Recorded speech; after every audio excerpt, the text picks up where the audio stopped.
Yes, both are now recording in progress. What hat you got on today, man? Oh, just a salty crew. Oh, okay. Cool. That one. Cool. I used to wear hats often. Not on I don't think I wore them that often on podcasts, but out and about until I had retired and grew my hair out. I need another haircut. What am I talking about? What am I talking about? We're I supposed to don't be know. doing an entertainment show. So yeah, let's do that. Hello everyone, welcome to the Daily Cup of Genre here on the Genreverse Podcast Network, wherever you get your podcasts from, and on the Genreverse Podcast Network on YouTube. Follow, subscribe, all that good stuff. Part of the big LRMonline.com family. Make sure you're heading there every day for all of your entertainment news, needs, and opinions. And of course, we are sponsored by Grow Generation, where the pros go to grow. A little bit more from them later on in the episode. I am Kyle Malone, and that is Manny Gomez. It's Friday. Yeah. I'm excited because it's July 1st, Friday, and that means a whole bunch of stuff is starting to hit. I've got an incredibly busy July between well, right now, got to finish up Stranger Things hopefully tonight. I don't know, there's like what, 4 hours of stuff left between two episodes. I need to start a couple of anime series this weekend, including Rent a Girlfriend season 2 and Classroom of the Elite season 2. The Boys, another episode of The Boys, which has been a phenomenal season. And then the rest of July is stacked, dude. We've got Thor Love and Thunder coming up next week. I've got like another 3 or 4 anime for summer season that are going to be hitting in the next couple of weeks as well. Man, as much as I complain about entertainment, July seems pretty stacked. What do you got on your plate, man? What are you looking forward to this month, this summer? Look, honestly, it's a first world problem. So anyone who takes this and goes, "Oh, boo-hoo, you poor you," it's like no, it's not a real problem. Yeah, no. It's something that we're going to create to kind of cover up the actual problems for now. Escapism, yay! Yeah, no, we just did our calendar yesterday for all the things that we have going on, and man, I'm like, I just want to get through. I want to get to August now, so I can calm down. No, I mean, first and foremost, I have Comic-Con coming up, and it seems like every other day we get it 1 or 2 other pitches or things like that, and I don't even have time to look them over all the time. Right, like right now for the site, I'm writing up the massive lineup that just Apple TV Plus has for Comic-Con, and this is going to be their debut. I mean, they're going to bring Severance. They're bringing for all mankind, Mythic Quest, which is amazing, and Invasion, C, Foundation, just a whole array. I wish they would be bringing Ted Lasso, but that whatever. I'm asking for too much at that point. I mean, they're going to have immersion activations. They're going to have panels and everything. So it's going to be great for them. Tonight with my daughter, we're going to wrap up, hopefully, Stranger Things, which she's been very excited for. So that's an event. Tomorrow, Minions. We're gonna go check that out just because Minions are fun. Yeah. We like being at the theater. Absolutely. And I mean, just I've already seen the entire season of The Boys, so I don't get to. It's funny because I'll check in with my girlfriend. It's like, what happened this week? And she's like, this happened, and I was like, oh, okay. It was because a funny story is things get a little wild this season. Yes, and that's an understatement because of what has happened the seasons before, and so. I told my girlfriend, I was like, I feel like this season, and this was before its premiere. I was like, I think I need to warn your dad about this season because I think it's too. It goes much, a step further. Too much. It does. I've read especially the book, with the sex. I've read the books, and nothing surprises me from it. Mm-hmm. They're never gonna be able to go full graphic novel. Yeah. Yeah, you just can't. But then again, I watch this season and go, maybe. Um, and no, three, the first few episodes dropped, and she got a message. Why didn't Maddie warn me about this damn season? And I was like, told ya. Because it's Man. wild, man. And then obviously it's summer, so besides that, there's also just personal trips to the beach and Yeah. just doing normal people things, because the day job is tough. I love it, but it's tough. So yeah, Thor's next week. Like I can't even in my mind I can't even comprehend that Thor's next week. A fourth Thor, like of all the characters to get a fourth, it's Thor, and then the fact that this is coming up and everything that's in it, I know it's pretty trippy. Very wild, yeah. So I have a couple of concerts coming up, and so yeah, July. I was looking at July. I'm like, whatever, man. This is gonna be wild. So I'm glad to hear that you've been watching Stranger Things, because I wasn't sure how caught up you are. So usually on Fridays we take this opportunity to, and this obviously goes back to when we used to do the show way back when in the yonder years of our more time friendly universe. We used to talk about scary stuff, horror, things of that nature. And then I was catching up yesterday because I still wasn't fully caught up, because my smart self was like, yeah, I'm gonna watch the whole thing together, because why? I don't want to piece it. And then my daughter screwed that up for me, because she's like all of a sudden all into Stranger Things. As a matter of fact, I got mad at her and said, I tried to get you into Stranger Things a long time ago. What happened? She was like, I don't know. It wasn't cool until her friend said it was cool, I guess. So now I'm furiously catching up so that we can watch the last two episodes. Oh, so you haven't watched all of season 4 I'm yet. almost there. I'm almost there. So, Dude, plus, what do you think, without spoiling, because I know other people kind of do the same, waiting to binge the whole thing. So without spoiling, how do you just kind of feel about this season? So it's interesting because it's very similar to previous seasons. They just really amp up kind of the stakes a little bit. And man, I was just making the same comments last night, was that the storytelling, man, is so good. The pacing of it and the way that they piece things together, the shots that they choose versus what they're saying, it's done really, really well. They really have a great formula for making this show work and just easy to follow along whoever is watching it. As a matter of fact, I feel like if you don't watch previous seasons, you can in theory still enjoy this season quite a bit. Yeah, there's enough kind of explanation and flashback stuff that you can get quite a bit, but you'll miss out on a lot of you definitely shouldn't, but I'm just saying that it's so well done. I think that it's just great to see. And I feel like even Vecna isn't even as complicated as some other villains or things like that. And then also the way that they tie in basically the first season of the Demogorgon being this like Dungeons and Dragons creature that they've not created, but like that's what it is, so that's what they call it because they were playing. And so the last season, that's exactly what happens with this bigger, badder bad. And it's just really it's easy, and I think anyone of all ages can really appreciate it and just enjoy a good series. Yeah, I mean, despite the gore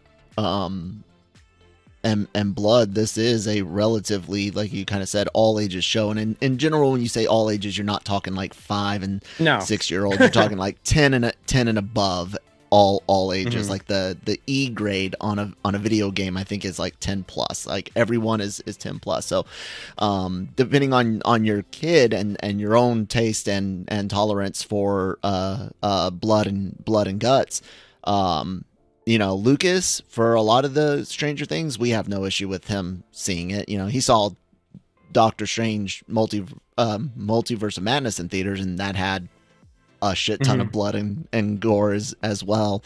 But I do agree that it feels like it could easily be the season that you say, you know what, you check this one episode out from season 4, and it's well enough and teases enough and explains enough that a lot of people might even feel compelled to go back and catch all up.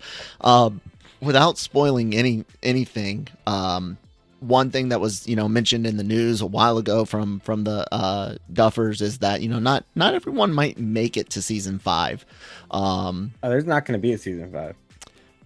Yeah, I don't think so. Yes, there's Stranger Things 5 is the finale, 100%, Manny. So not everyone is gonna make it necessarily through season 4 as they've explained. And recently there popped up an ad for one of the most beloved characters, especially since season 3, Steve, and having I really enjoyed him in season 3 doing the ice cream shop and working with the kids. Him and Dustin are great together, as well as him and what's her name, Uma Thurman's daughter. I can't remember the character's name. Crap. Anyway, she worked with him in the ice cream place last season. Okay, yeah, I know what you're talking about. Yeah. This Netflix ad for Stranger Things comes up. Protect Steve. It's got the big Netflix in on it. I'm describing for those that can't see. Manny, I think I could share the screen with you real quick. There you go. You got the big Protect Steve and Netflix at all costs. And again, this is not spoiling anything for anyone necessarily. Man, is there a character that you would feel like rioting over if they did kill? Because mine is kind of Steve. I really don't want them to kill Steve and leave Dustin. Or oh god, that's awful. so that's the problem with Stranger Things, is that I think it is like, and because you think about storytelling and the way you set up Xing a character, it has to be Steve because of the figure that he's played as, that the guy who always comes up and has to take care of some of the kids and just kind of, he has that charm to him. Mm-hmm. And yeah, I'm sorry, you're right. There is a season 5. I didn't realize that. That's all crazy. Those kids are too big to be doing this. They have hinted there will be a time jump in the next season though. So okay. Take that for what you will. And that's Duffer's Stranger Things is just going to be trying to get through college in this economic. Oh man, no, the late 1980s had a big economic boom, man. Oh damn, you're right. Oh, we had a bit of a recession at the very end, up into the early 90s. So yeah, thanks, Bush Senior. They get to 2022 after in our current political climate, as well as our current social and economic climate. This is definitely, they're gonna be like, we're definitely in the upside down. Yeah, this is 100%. This is not real. Yeah, no, it has to be Steve, I think, as far as a character who I may tear up. I may and no offense, man, but if for whatever reason Hopper goes, he's been away from the screen for enough time where whatever, man, Yeah, and most of us were kind of prepared to have said goodbye. Yeah, I think already. That's probably another thing. Even any of the little kids, or not little, whatever. Like if Jonathan died, like, it sucked, not that bad. And I just don't feel quite connected with either Robin or Nancy. And I think Robin, that was her name, yeah. So just, yeah, I think it's just so like, and that's the problem. It's like, with good storytelling, somebody who has maybe Max, because of what happened with her brother, but they've done the focus on her in season 4 has been nice, because it keeps that keeps that pace going with what happened with her brother in the previous season. Um, yeah, and I just don't believe any of the other kids. Like, and I'm talking about the kids. They're not gonna kill the like main. Will, like you Yeah. need them. You need them going forward. So I don't know. I think Mhm. I was gonna say I think God what's what Will, yeah. Will is the kid that first, went over to the upside down. Yeah. I think he definitely goes on to the final season because I think he's gonna play a part in the big bad again, along with 11, because so much seems to be centered on those two and important for them. I think Dustin probably makes it. I think you're 100% right. You don't kill off any of the main young group of kids. You start looking at the older ones, Jonathan, Steve, and Nancy, and all of them. Just don't kill Steve yet. If you have to, kill him when the show's over. When it doesn't matter because there's nothing coming up next. Fine, but no, I did. I enjoyed him in season 3 and his interactions with the kids, and how he's always like, oh man, I'm always the one getting stuck having to babysit and stuff. And it's been a good character arc from the kind of typical 80s kind of pretty boy or bully type character that he started out as, Nancy's boyfriend and all of that, to where he is now. It is good writing and good acting. So yeah. Anyways, we'll go ahead and take a quick word from our sponsors over at Grow Generation. Grow Generation, where the pros go to grow. From propagation to harvest, they have everything you need for your special garden. Grow Generation serves customers across the nation and carries a wide inventory of renowned cultivation brands. Go to www.growgeneration.com, where the pros go to grow. It's kind of funny. Thank you, Grow Generation, for sponsoring. Link in the description box below. It's kind of funny that we had the Friday Frights thing, because I completely forgot that we did that sort of, and but I had still picked out some stories kind of related to horror-esque. The Stranger Things with Steve was one of the things that I picked up, and then the other one is MonsterVerse spin-off show coming to Apple TV Plus, the way I understand it, which is weird because Legendary MonsterVerse, we're talking Godzilla and Kong, is a Legendary's like a subsidiary or whatever of Warner Brothers, but deals are made all the time at different times, and Apple TV Plus, I think it came out before HBO Max. Anyways, whatever. The point being is there's been some casting on it, and I don't really care too much because I don't know much about what type of show that they're gonna do. Let's see, what is the casting news? Sawai is the last name. Anna Sawai, pictured here on Superhero Hype's breakdown of this.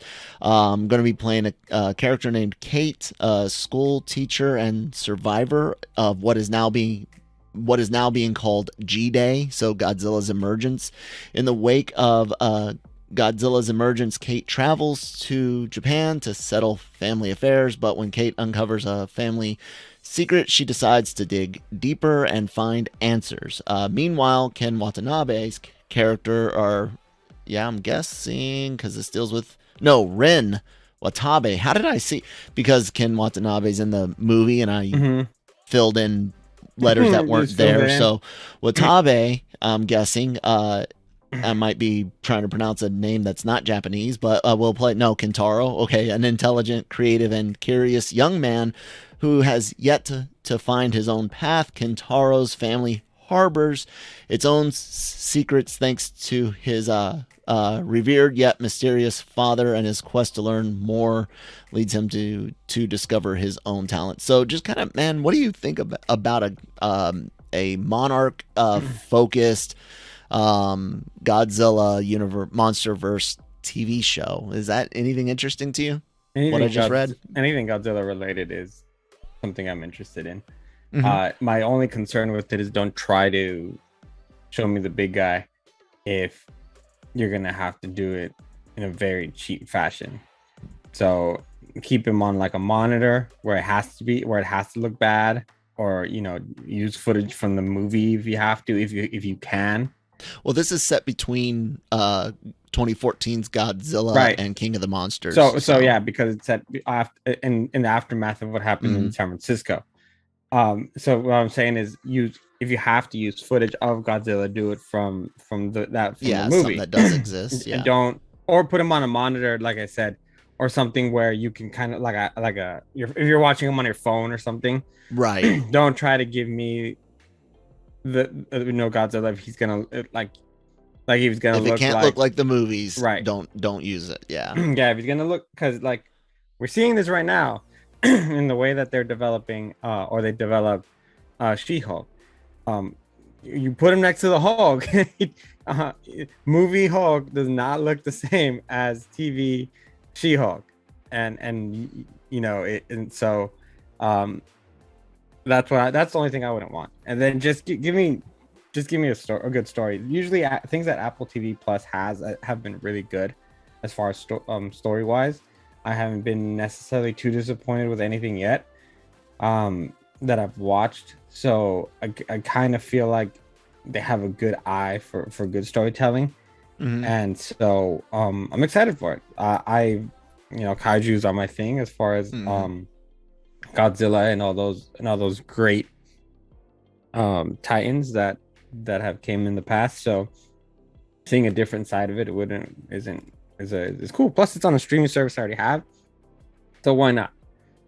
Yeah, no, why not? They did date, Variety reported that the next MonsterVerse movie, informally Godzilla vs Kong sequel, but March 15th of 2024. So geez, how old are we gonna be then? I'll be 30 in March of 24. I'll be 39. Jesus. 40, Get your AARP card 40 already. is right around. Fuck, screw you, dude.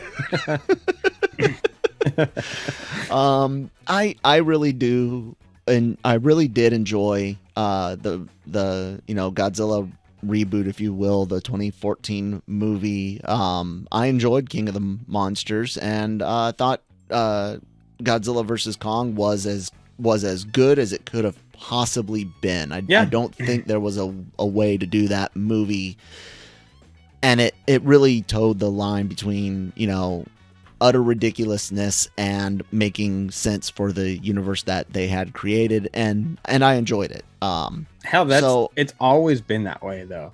So to say that it needs to really all just make sense and things like that, it's like, no, it's like, this is a radioactive beast. Yeah. That if that's for so long that we've seen, just kind of it like, don't try to make sense of it, because that's not what we're here for. Yeah. And they managed to make some of the human characters endearing and worth following, and others, the monsters, they've done a really good job with. And Mecha Godzilla in the last film was a real treat. So hopefully the series doesn't kind of taint that. We can point to a dozen different TV shows based off of comic book movies, spin-offs, or even in-universe spin-offs, like when they wanted to do the what's DC's version of Damage Control? It was Powers or something like that. It was they did a TV show and it didn't work out. Yeah, it didn't do well at all. That's one of those examples of what I'm talking about, like a spin-off from a movie onto a series. But then you get things like Agents of S.H.I.E.L.D., which stuck around for like 7 seasons too long. I know there's some fans of it, and it's okay.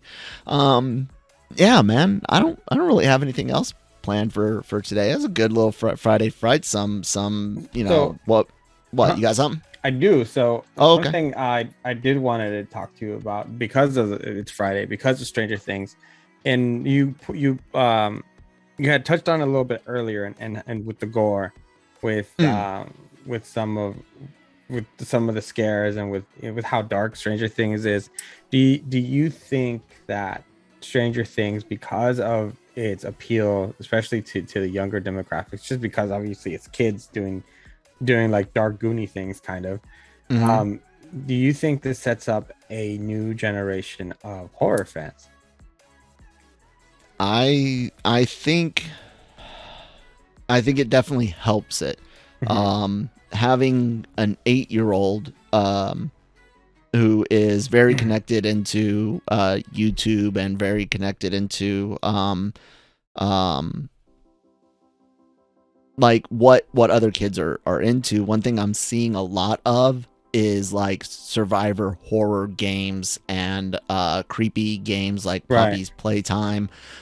He got really interested in Portal. Portal is a bit dark and creepy. You've got a robot trying to kill you with poisonous nerve gas and put you down a fire, like a broiler. You've got things like Doc Strange, Stranger Things, all of these things kind of making horror a little bit more accessible, and I'm all about it. I mean, I had to go into horror the traditional way. Here's, Child's Play. Here's Halloween. Here's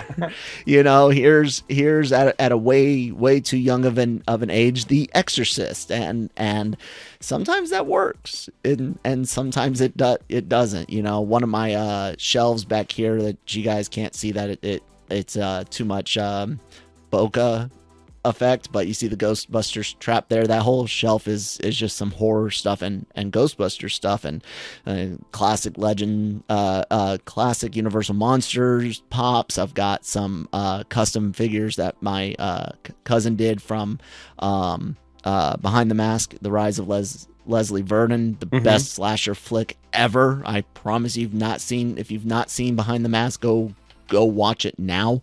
I know Shudder used to have it. They still do, I think.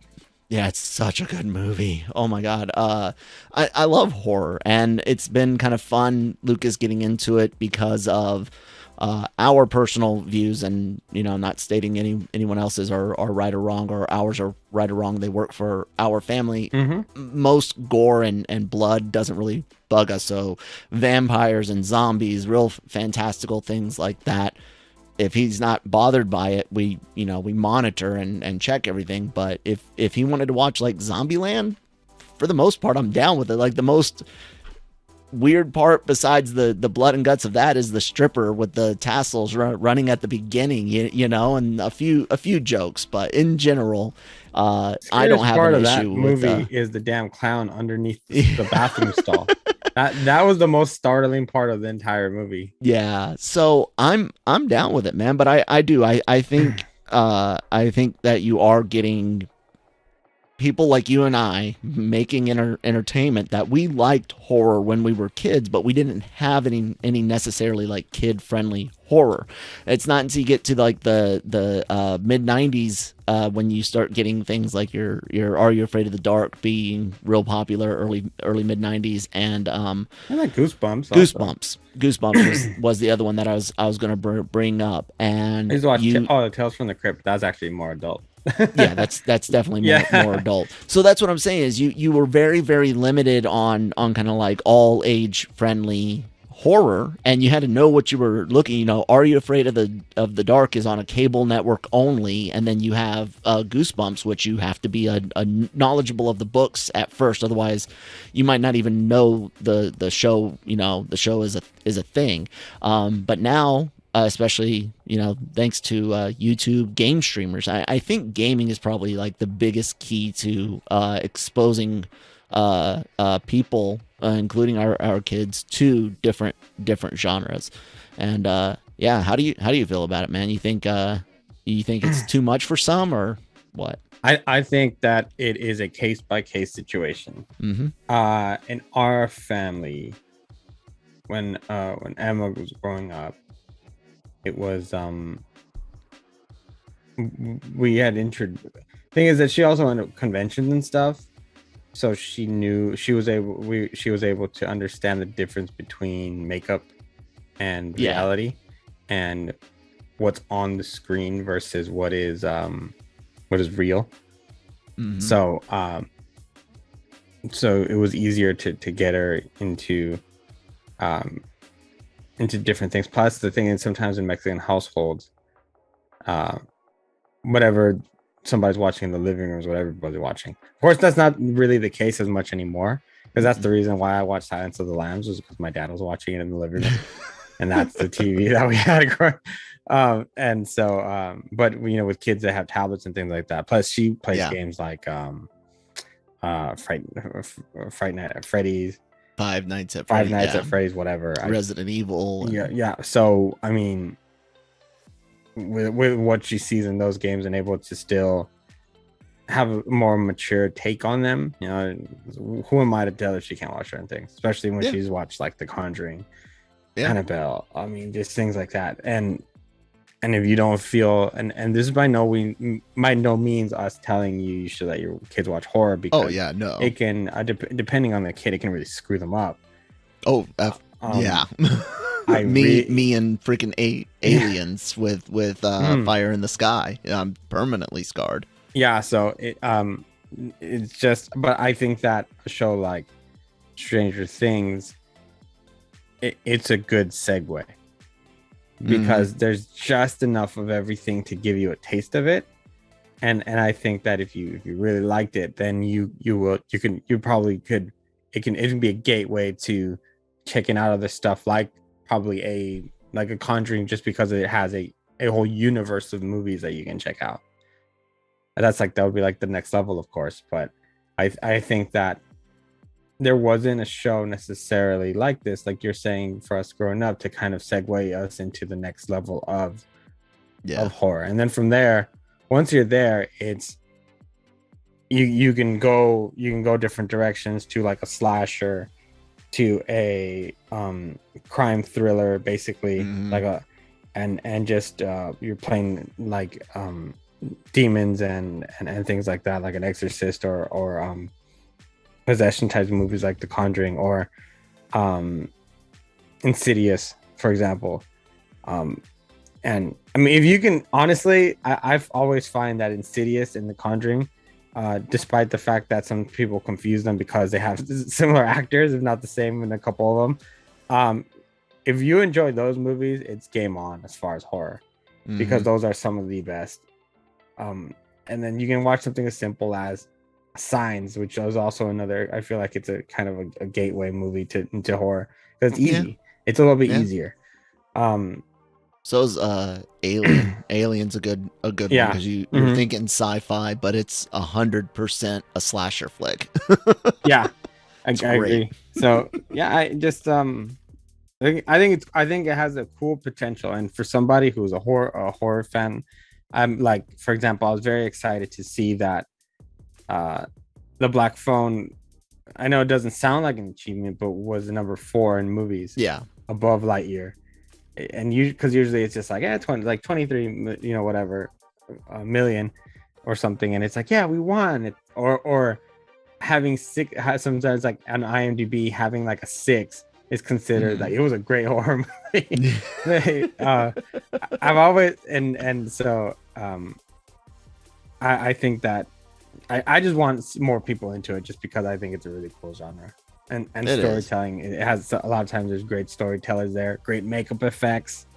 Every genre has their thing, so and it's good stuff. So I would want to see that community grow a little bit more.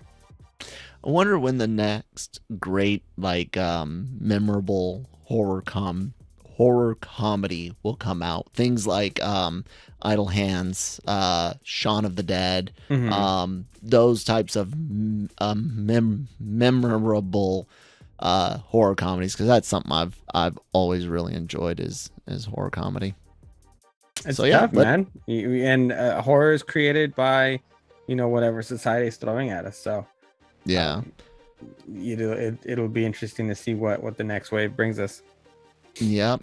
Let us know what you guys would like from from horror. What's some of your favorite horror movies out there? Are you a fan of like sci-fi, horror, comedy, horror, traditional like gore porn as they call it? Yeah, let us know what you're into down in the comments. And yeah, while you're there in the comments, if they're the YouTube ones, make sure you hit the red subscribe button.